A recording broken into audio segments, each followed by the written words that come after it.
the world is changing. If you look at the demographic map, you look at the global north, it is what we call top-heavy.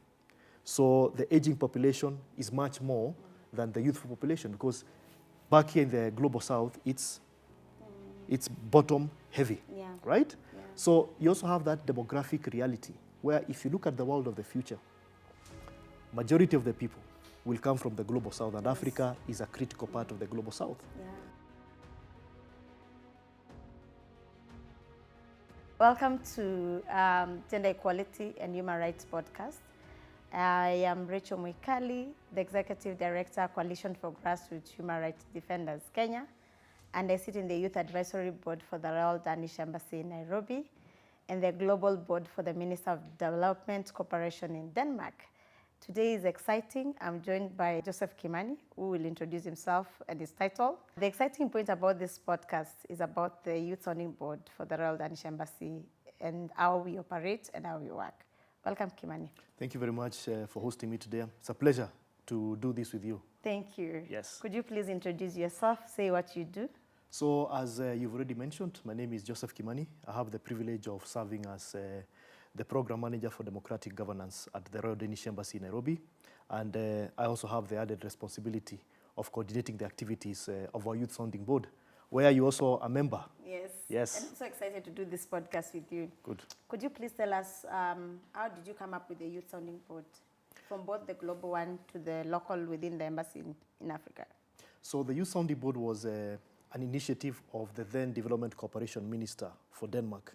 And he was very, very keen to ensure that Denmark involves young people in the design of its programs. As you may know, Denmark has a fairly decent footprint in a number of countries, where Denmark cooperates with countries in terms of their priorities, because there are certain shared values that are there. So the minister assessed that to enhance that, it would be important to have the voice of young people captured much, much more. So that is the idea behind it. So he gave us the advice that, hey, look, if you have some development programs, then why don't you then consider having a Youth Sounding Board?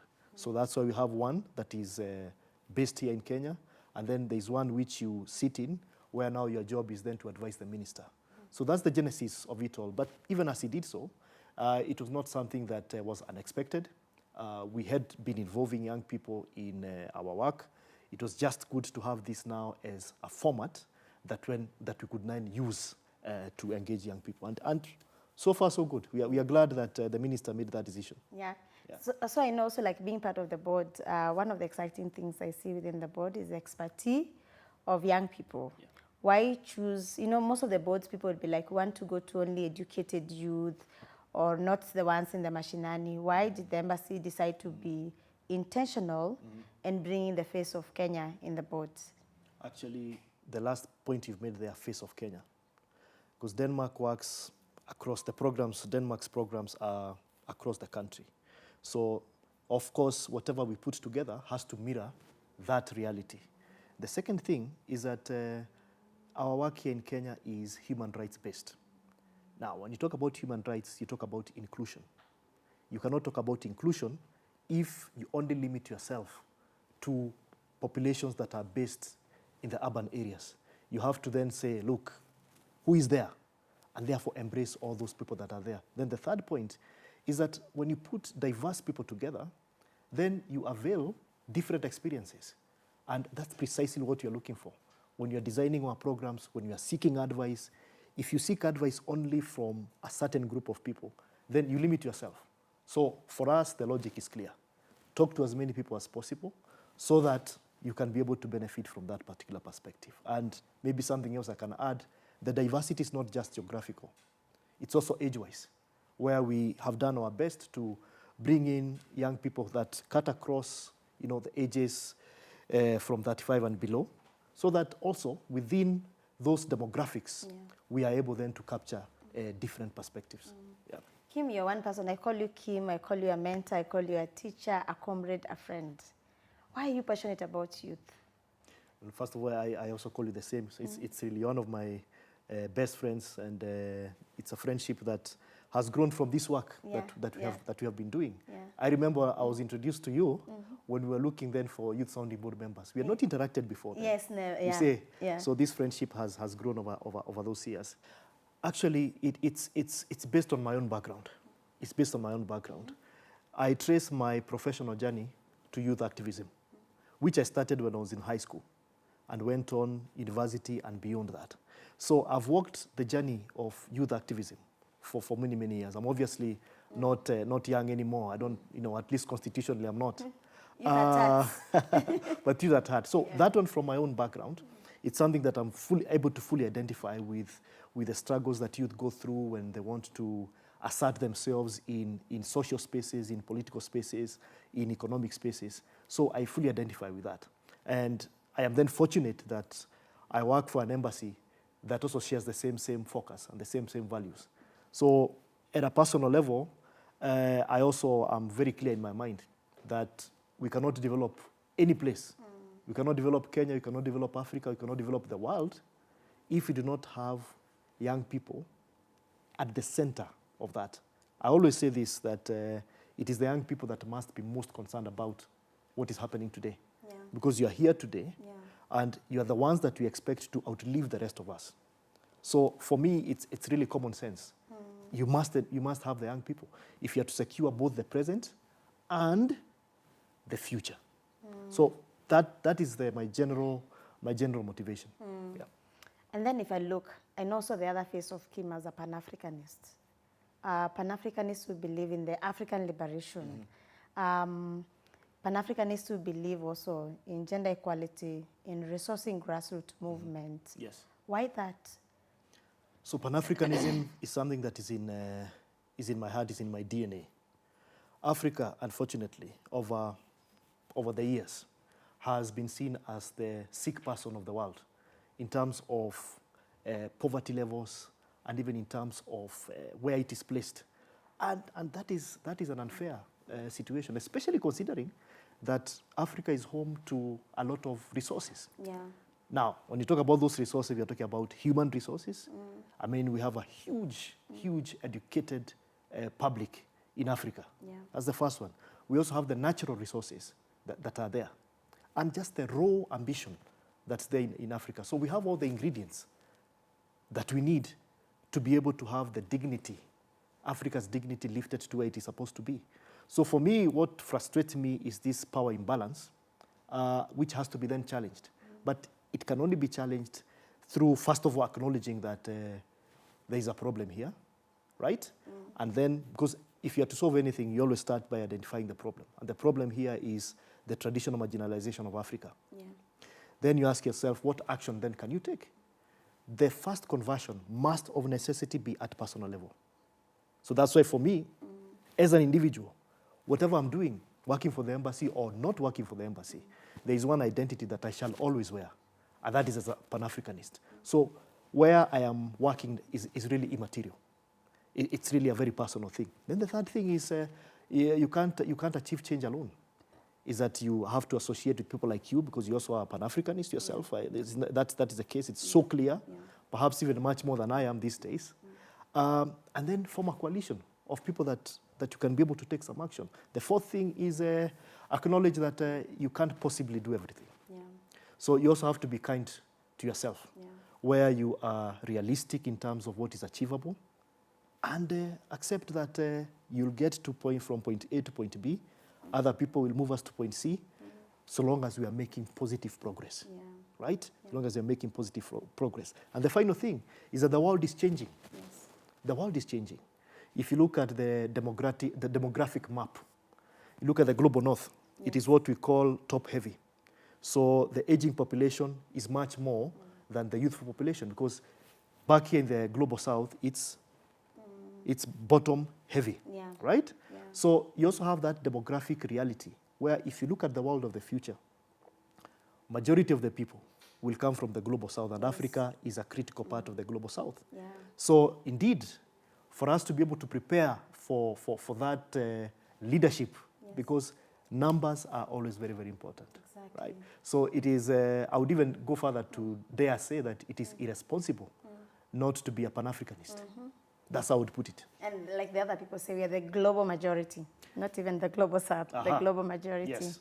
Yeah. Yeah. So I want to switch it, because also you have a youthful energy, arts, passion, and stuff. Huh? I want now to throw the ball to you. You also asked me a question based on my experience on YSB. But before that, I would want you to tell the viewers, the public, and even the global world about our engagement with the SDGs, Sustainable Development Goals, and why you made it intentional to invest for most of us to go to study in Denmark. All right. And then now you can ask questions to me. Good. Yeah. Let me start with the question of the Sustainable Development Goals.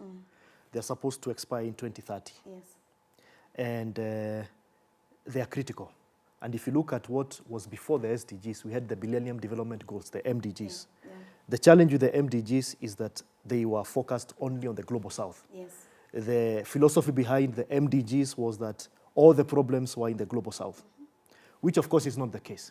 So the SDGs, which by the way, Kenya played a very important role in, because Kenya was co-chair of the working group that had been put together by the United Nations to come up with the SDGs. The SDGs are global. You know, the 17 of them have various targets. Yeah. So it's very, very broad and all-encompassing. Now, why the focus on the SDG vis-a-vis the Youth Sounding Board? Yeah. As I've already mentioned, it is you, the young people, that must take the greatest interest in the present and the future. If you look at sustainable development goals, emphasis on the word sustainable. When you talk about sustainability, what do you mean? We are talking about caring about our decisions today, because they'll affect tomorrow. And that's the philosophy of the SDGs. It's being responsible for whatever we do today so that we can secure the future. And who are the future? It is you, young people, who are indeed the future. So for us, the logic is quite clear. And that's why, in conjunction with the Danida Fellowship Center and an organization called 2030 Beyond, a do tank called 2030 Beyond, and the embassy, then we discussed and then felt that why don't we then design something specifically for the Youth Sounding Board to be taken through the Sustainable Development Goals. And as you know, Rachel, and you've been part of that particular course, is that there's an action plan that you have to come up with, right? There's an action plan which is fairly elaborate. And for us, it demonstrates two things. Number one is that we trust the young people, that number one, they will do the course, they will enjoy it, and all the reports you've received is that you have enjoyed them. And number two, when you come back, you shall have the responsibility to come and implement your action plan. And the embassy is always available to work with you from that perspective. This action plan is something that is designed to be of use to the country. You know, so you align them with countries, with Kenya's systems, with other initiatives that are taking place, to ensure that now we can also say now as an embassy, we are also making a contribution to Kenya's overall developmental process. And then we can give credit to the work that you guys are doing at the Youth Sounding Board. So it's a very good partnership, very good partnership that we have. And I am convinced that it shall continue. And as you know, Rachel, you didn't go alone. From Kenya. Went, There was from other countries, isn't it? Yeah, and also from other countries that we have managed also to build the relationships. What was your experience? How do you talk about your experience? I would Do you enjoy it? Yeah, How for was me, it? I really enjoyed it. And you remember even when you and the embassy reached out for us to apply, the first compliment was like, people assume, even most of us who have been visible, including me in the space, that we have done these courses. Or we get this opportunity, which is not the case. So the fact that the embassy trusted me and others to be able to be invested to study, for me, was a plus. In terms of skills, most of us, will do activism based on lived experience. However, maybe we lack that skill of knowing how technical work is done. And for me, seeing that we're able to go and work with other countries, because I remember our team had South Africa, we had the EAC, Youth Ambassador, East African Youth Ambassadors.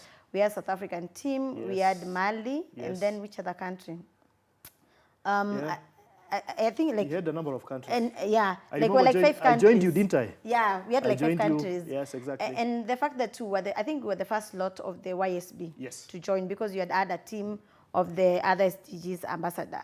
We said this was a good opportunity for us to be able to engage even with the Danish youth, to know what are the gaps among us, but in terms of understanding that as much as we talk about sustainable development goals, you can't talk without the youth factor and the face factor. Yes. And I think for most interesting part on my end was around knowing on how to have a multi-engagement stakeholders, which has also been instrumental in my life. Before the YSB, you know from experience, Yes. I was not patient with these diplomatic processes and everything. Yes, But I've realized also through that, I gained another skills on how to understand politics being done and policy work in different level. And if you're drafting a policy, what are the things you need to look? Yes. If you're engaging stakeholders, the things you need to look.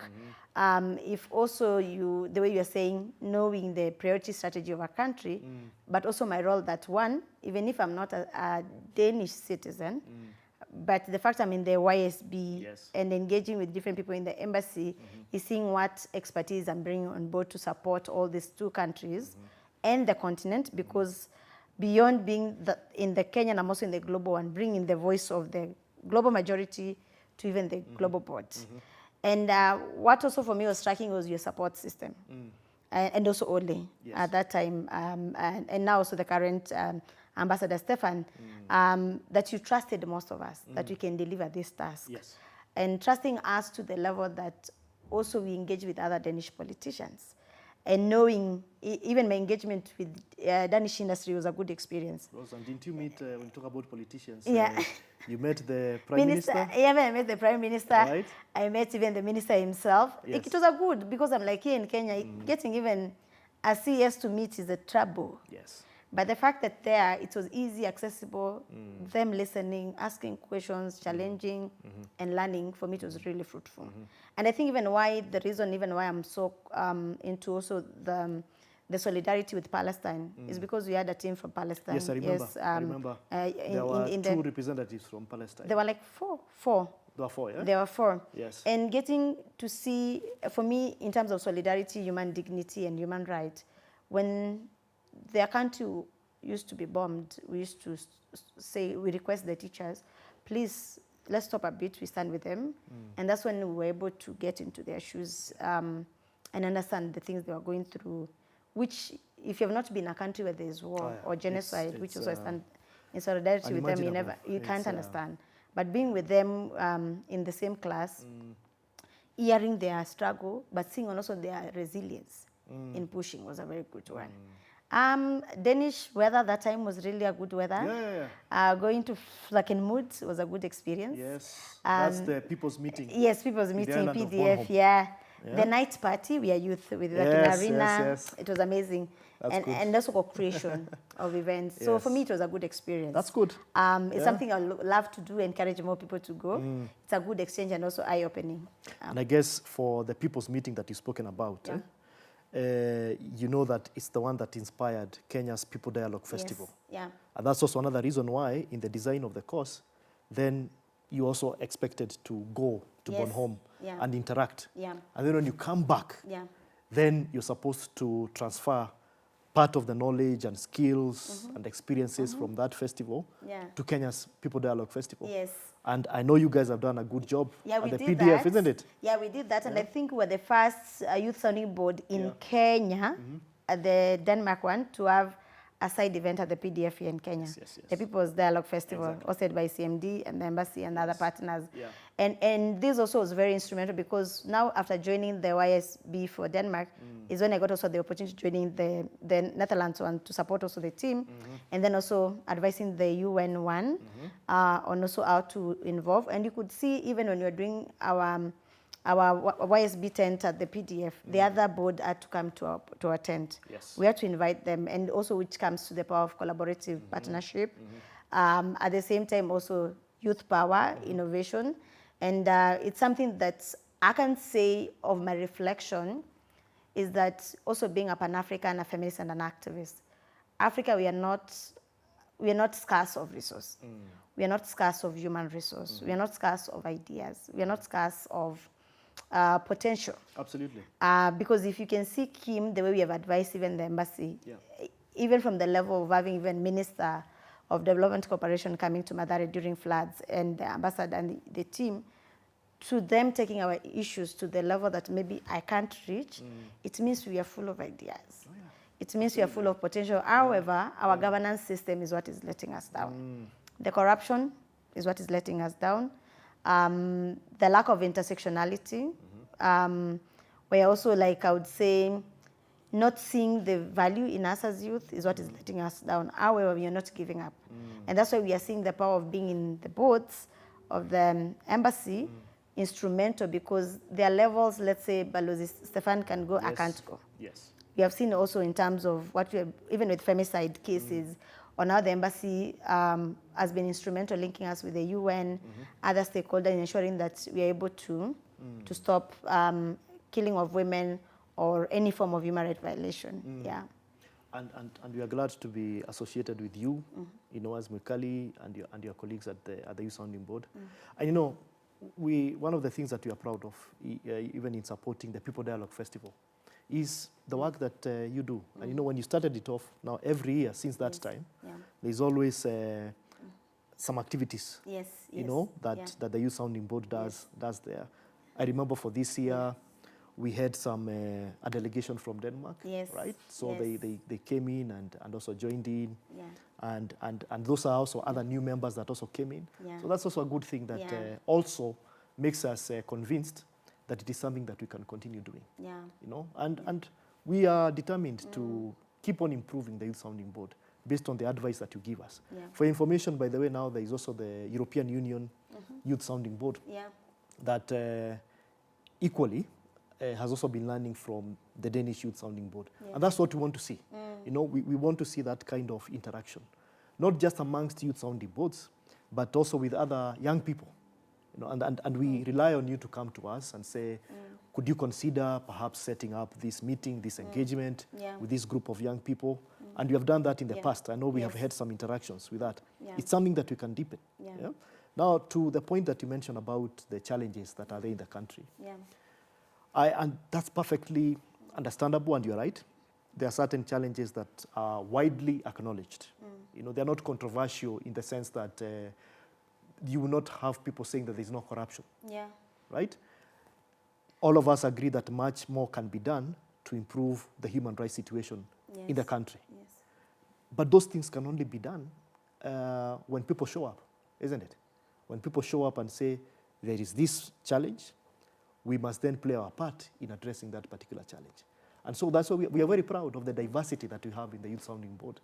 People like you who are in the front line, whenever there are challenges with human rights, and we're always very proud to say, oh, that's our Rachel, you know, who is in the front line. You know, and that will not change. So the important thing to remember here is this, is that, you know, you come as you are to the Youth Sounding Board. Our task is not to convert you to be something else. You come with your own authenticity. That is something that you must maintain. Our task is just to actually harness, you know, your talents, and much more importantly, based on the things that you do, what advice do you have for us? So, and so far, so good. We are really proud to be associated with you. Thank you. So now, let me ask you a question. As an embassy and as Kim, I know we have so many success as the YSB. From being the first, if you ask me, if I want to brag about it, the first YSB to be very intentional and vocal in the country when it comes also to other partners. What is like 3 things that you're proud? Because I know how you work hard about asking. If there's one person who does not give up about us, it's you. Even if there's change in the leadership of the embassy, because also there's that change. What is these things that you're really proud that you would say have contributed, or YSB, they have made us proud as YSB? Right. The first thing is the advice that you give us. That's very important. You know, as a program manager at the embassy, part of my job is to reflect and also work with our partners to ensure that Denmark's priorities in Kenya are implemented in Kenya. And by the way, it's important for me to add that Denmark's priorities in Kenya are aligned with Kenya's own priorities. So Maybe there's could you usually... tell the viewers Yes, what Denmark priorities those are. Yeah, yeah. So we have a very strong focus on democracy, human rights, civic engagement. That's an important one, and anti-corruption. So perhaps that can be put under the broad umbrella of good governance, democratization, and human rights. That's one umbrella. Then we also have a very strong focus on climate action. You know, I suspect you agree that climate change is an existential threat to the world. Yeah. If And you also don't a governance address... issue. Precisely. Yeah. If you don't address that, then there's a big issue. So there's a strong focus on that for us. And then we also have a strong focus on peace, security, and stabilization. You cannot operate if there's no peace. True. So we are also very alive to that particular fact. We also work with refugees. There is some programming that we have around refugees and host populations. It's also work that we do. There's work that we do on agricultural value additions. And then here, the embassy here is quite broad in its outreach. We have a trade council, which promotes Danish business interest in Kenya. And we also have some defense collaboration between Denmark and Kenya. So actually here, the embassy in Nairobi has the broadest roles. So there's a lot that happens here at the embassy. And I've seen, whenever you come to the embassy, there are so many people running around. Exactly. We've actually even been increasing. There are many more. The time we met, it was 2020. During COVID. Yes. 2020. 2020. Yeah, 2020. Yeah? Yeah. Now the number has doubled. Wow. Has more than doubled at the embassy. Congratulations. Yeah. It just shows that the mandate is broadening, and Denmark's footprint will continue here. So that's the first thing. Yeah. You are able to advise us so that we are able to have programming that is relevant to you as Kenyan youth. So we are very proud of that. The second thing, and before I depart that particular point, you also participated in advising on Denmark's strategy for Africa. Yes, yeah. What is called Africa's Century. Yeah. And your views were very, very important in crafting that. No wonder, then the final product, we were not surprised when the final product clearly acknowledged young people. It even spoke about youthquake. Yeah. There is a phrase there that's prominent in that strategy, youthquake. And even the very titling of that strategy, Africa's Century. You can't talk about a century without thinking about the people who shall be there in that particular century, which is you, the young people. Yeah. So in a sense, you can say that you even inspired the thinking, the forward thinking of that particular strategy. Yeah. So the second one is what I've spent a bit of time talking about, is that you are able to enhance visibility of Denmark in various spaces. Because when you go to the People Dialogue Festival and you are branded as the Danish Embassy Youth Sounding Board, that is good. Because part of what an embassy does is that it engages in public diplomacy. And public diplomacy is best when you have the local people, the local population, actually promoting that particular brand. So that's something that we're very proud about being associated with you. And on still the public diplomacy, and Rachel, you've also represented the embassy in a number of forums. Yes, true. Where you go and you introduce yourself as a member of the Youth Sounding Board. Yes. That's a good thing. Yeah. That's a beautiful thing. So we are very proud that you are able then to accentuate, you are able to promote brand Denmark. Yeah. And then the third thing that I can say I'm very proud to be associated with you is just, the idea that it is actually possible for young people, different backgrounds, people who have not met before, to come together and confirm that young people are interested in the same things. So for me, that observation is important. That observation. Number two, that you are also willing to put aside some of your own, perhaps very, very strong views on certain things and are able to accommodate each other towards a certain objective with a view of solving a particular problem. So you guys are succeeding in doing that, because I know, especially when you're developing your action plans, there's a lot of work, there's a lot of give and take, and right? used to call it Kimani. Yes. These people are not listening. Exactly. But at the end of the human rights day, people, they're not listening. yes, Yeah, at but the we end of have the day, you come up consensus. with something, a consensus. Yeah. So for me, seeing that happening, it's a beautiful thing. Yeah. So those three things, I could go on and on about other things, but you asked me for three. Yeah. I have given you three. Yeah. Yes. So would you mind asking me, what other question would you mind asking me? Now, for you now, sitting now at the Global Youth Sounding Board, and looking at the world that is there right now, looking at the shifting geopolitical matters and other things that are going on in the world, because the world is changing. Yes. The world is changing Yes. in many ways. Yeah. Assuming I'm the minister right now, and there are three things that you would want him to address, what would those three things be? Interesting one, Kimani. Eh?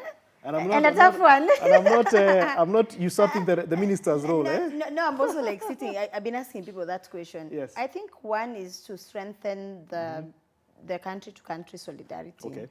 And when I say this with the geopolitics, now a lot of democracy questions are under siege or under siege. It's seeing on now this demographic of youth. It's a very big demographic that is instrumental to both Denmark, Kenya, or Africa as a general. So you can't ignore. You have to invest on it fully. Okay. And when I mean investment, it's not only just money, it's also time. Okay. Invest, like the way we tell you, Kimani, you want this, you always, Kimani, come, do this. You don't see you are the boss or you are the donor or you're you always say, okay, tell me what you guys you want. You always listen. And when you listen, you're able to practice. So listening will be a very important investment, but also doing the action. So if you are the minister now, yes, I'm advising you to listen and do action intentionally and authentically. All right. The other points that I'll bring in terms of sustainable development goal, there's so much work that needs to be done. Yes. Understand the context Yes. as a minister. And we are seeing countries cutting funding. I'll not encourage Denmark to cut funding. I'll encourage Denmark to maintain the money that it has been giving to human rights, to democracy, to gender equality, to SRHR. The investment, we know Denmark from long time investing a lot of work. Even if there's change of government, even if we are seeing people shifting to trade, military and stuff, I'd encourage you as the Minister of Development Cooperation to maintain investing the money. On that particular point, Yeah. on that particular point, what I can tell you is that Denmark is committed to maintaining its commitments in terms of development cooperation. Nice. Because Amazing. as That's good per news. the global agreement is that the Western countries Yeah. are supposed to provide 0.7% of their gross national income. So Denmark has been doing that, Yeah. and there is a strong commitment that that will continue. In fact, That's amazing. Denmark has been actively encouraging Yes. other countries in Europe to get to 0.7. So Denmark, from that perspective, Yeah. is actually top. absolutely. So there's no issue. Yeah. But your advice is well taken Yeah. in terms 'Cause of also ensuring Yeah. that it remains so. Yeah. Yeah. Yes. Because also it takes me now back to whatever we have been telling you in Denmark, you're implementing. Yes. So I can see that as part of success. That the YSB, the advice, the engagement, the meetings, has maintained that. Because I remember the last meeting we were with the ministers and the member of parliament that they were brought here. And you gave us the opportunity of meeting with us as the embassy. And we told them, please ensure this money is not cut because the rest are cutting. And you affirming that it has been maintained for me, I feel relieved. Yes. And that's also like what I'll advise Denmark to continue doing, offering those spaces, offering ways of resourcing. However, my other advice, and I know also I've spoken with you in the embassy, is reducing the restriction around funding. Why am I saying this? A lot of intermediary in resourcing youth initiative, there are very strict conditions that does not apply to the constituency of youth who we are majority. Okay.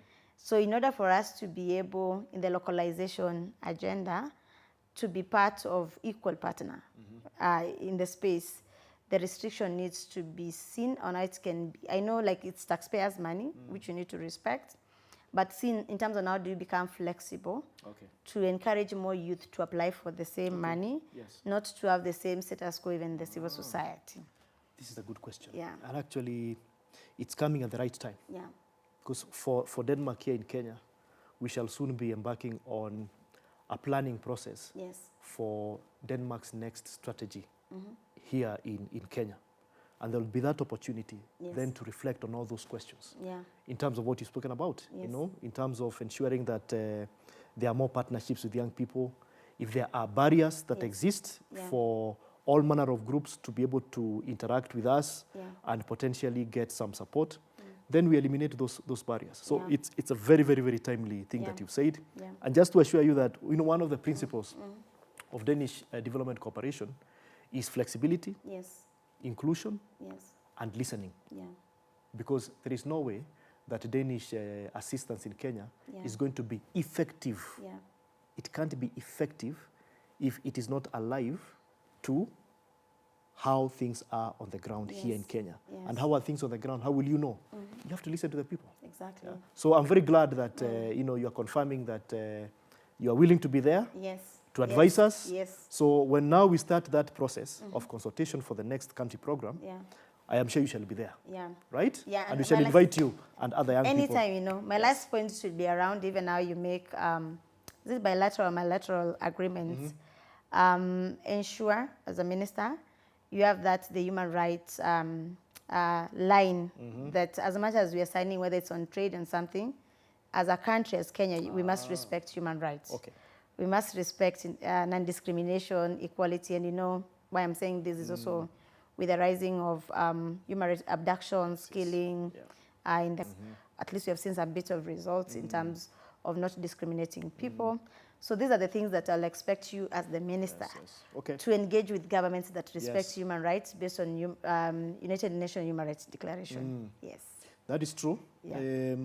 The reality is that you don't get to choose the person on the other side. Yeah. In diplomacy, is that you work with everybody, Yes. right? Yeah. So what you do is you have clarity on your own values, first Yes. of all, and you have an acknowledgement of the person on the other side. Who are they? What are they about? Yes. And the hope is that by interacting with them, by having programs with them, is that you continuously improve each other. Yes. Because Denmark is not perfect, yes? Yeah. No country is. So diplomacy, that's the beauty of diplomacy, is that you engage, you discuss, Yeah. And you keep on improving. Yeah. And I can tell you, and you know this, that human rights is at the core Yes. of Danish development assistance. Yes. It is there. Yeah. And any country that interacts with Denmark, that is clear. So that is not going to change. That's not going to change. And I can also tell you that, diplomacy is also done in many ways. Yeah. There is the overt, very open and public diplomacy, but then a lot of work happens behind the scenes where there are all these discussions. Now for Kenya, it is much easier to have discussions on human rights. And I'll tell you why, for two reasons. Number one, the excesses that you've talked about have been widely publicized. So nobody can deny Yes. that this is not happening, right? Yeah. This is happening. It's been open, and thanks to the media, the free media that is there, thanks to activists, Yeah. courageous activists like yourself, Yeah. all those things have been very clear, haven't they? Yes. Number two, Kenya currently is a member of the UN Human Rights Council. Yes. And recalling the commitments that Kenya made when it was applying to be a member of the UN Human Rights Council, Kenya committed itself to defend and uphold human rights. That's why I'm saying it's easy to have a discussion with Kenya, because there is a basis which Kenya, as a sovereign state, stated to the world and said, the reason why we want to join the UN Human Rights Council Yeah. is because we want to promote human rights. So it becomes easy then to have a discussion in terms of, okay, what's the progress so far that is going on? And then number three, we know that Kenyans are not going to allow, Kenyans themselves Yeah. are not going to allow the flagrant violation of human rights. Yes. People are pushing back, and saying, no, this is not how things are supposed to be done. All right? Yeah. So again, the human rights question is one that cannot disappear, actually. Yeah. It cannot disappear. Yeah. Human rights is part of Danish DNA in Kenya and across the world. Yeah. Yeah. You hosted the Human Rights Award. Yes. which also we worked together. And I know Denmark is very serious on also protecting human rights defender. Where do you see the future of investment on women human rights defender or human rights defenders in the country? We are currently the co-chairs of the Human Rights Defenders Working Group. We are privileged to co-chair with the Defenders Coalition, which is a foremost local organization that does a lot of good work defending human rights, right? They are our good friends. We have done that for the last 2 years and a few months. And part of that job is hosting the annual Human Rights Defenders Awards. We have done that now for 2 years. And Rachel, you are the chair of the jury. Congratulations for that. Asante. And I know your work is not easy. It's not. Because you have so many worthy, winners, right? Everybody's a winner. And But because you have to identify, the top 2, 3, 4, I know it's a tough job, which you have done very, very, very well. Thank you. So for us, it's actually a privilege that we are able to host that. Because in a way, if I'm to use a movie lingo, the Human Rights Defenders Awards are the Oscars, of human rights defenders. It's that one day where human rights defenders from across Kenya are able to come and celebrate each other. So being part of that is something that we are really proud of, and I know that is the that same feeling is shared by other diplomatic missions that have also hosted it in the past. Even for the jury, if I speak on behalf of the jury, we are so proud of that. And having in mind also, remember when we had discussion on how Denmark also with the history has been supportive even to supporting human rights defenders in the past and currently. And also like ensuring that, I remember even with my experience, when we had issues with the government last year, when government tried to accuse us that we were funding protests in Kenya, which it was wrong idea. Yes, we participated, which if it's being guilty about participating, as we are okay. But the fact that I could see even the embassy saying we're in solidarity with you, Rachel, and your organization or the organization you're part of or movement, this was so inspiring to encourage me and others who stand for the human rights, democracy, that whatever we are doing is right and is not wrong. So that's something that I commend you, the embassy and the ambassador, to continue doing that. As I said, human rights is part of our DNA. And, we really admire the courage that you have. It's not easy. Human rights defense is not easy. But it is necessary. It must be done. If human rights collapse, everything else collapses. Because we say that development, and in this case, sustainable development, and human rights are interchangeable, are interdependent, interdependent is the word, and mutually reinforcing. You cannot separate the two. You can't. So if you do not observe human rights, you are not going to have any sustainable development anywhere. I agree. So it's common sense, really, that you have to ensure that you have a human rights situation. Even business will not thrive if there's no human rights. And maybe the ambition now should be to have a human rights state. So that as you define your country, you are saying we are a human rights state. So that you're now moving deliberately, ticking all the boxes on human rights and saying that we are observant of human rights. Once you get to that level, I am sure the development then also will match the high observance of human rights. And that is something that we also share in terms of wanting human rights to be observed so that socio-economic development can also move forward. Yes. And that's automatic. So, Kim, what do you do for fun? It's an interesting question. Whenever I have a bit of time. Apart from teaching, reading, concept, approval, what do you do for fun? Apart from also going to church, what do you do for fun? Well, I like doing a lot of walking. I like doing that. I like doing that. It helps me to clear my mind, interact with nature, right? I also like reading a good book, and watching a good movie. Within those three things, and also I like interacting with people, just having discussions on what's happening. So those 4 things, which I think are fairly easy things to do. Yes. Continue doing that. We need you, healthy person. We have a long way to go. Oh yes. Yes. We have a long way ahead of us. Yes. But keep up the good job. Thanks for inviting me to this podcast today. I don't want you to finish because I want you to tell people, especially the youths, you're a donor, you're a funder. What are the things or strategy when young people want to look for resources that they should keep in mind Okay. in terms of institutional development or movement development All right. that you would advise them? The first thing is being authentic. In this age of artificial intelligence, I know it's very, very, very tempting to throw in a few words and say, develop for me this proposal. You lose your authenticity. You're already good enough because whatever you present should be from your lived experience. You don't need ChatGPT to describe your own lived experience. Describe it in your own way. You know, your lived experience, the authenticity. Yeah. That is the most important thing. Packaging can always be done, Yeah. right? Packaging can always be done to fit it within a particular format. The other thing is to continue acknowledging each other in your diversity. Because youth is not a uniform demographic. Yes. You know, youth are diverse. They are diverse. So if you want to succeed, then you must also be willing to listen to another young person who is not like you. So if you are urban-based youth, listen to the rural-based youth. Yeah. If you are an older youth, because in Kenya we have 18 to 35, if you're, let's say, 34, listen to the 18-year-old, right? So that becomes very, very, very important because you are not going to succeed. If now within the youth bracket, you have those divisions, you must deliberately strive to say that you are one entity that are made stronger by your diversity. Yeah. Once you do all those things, then you should be able to be very, very attractive. In fact, it is people that will come to you, will be attracted to that, by that energy, by that clarity of purpose, and then you find convergence of interest. And then you're able to move forward. Exactly.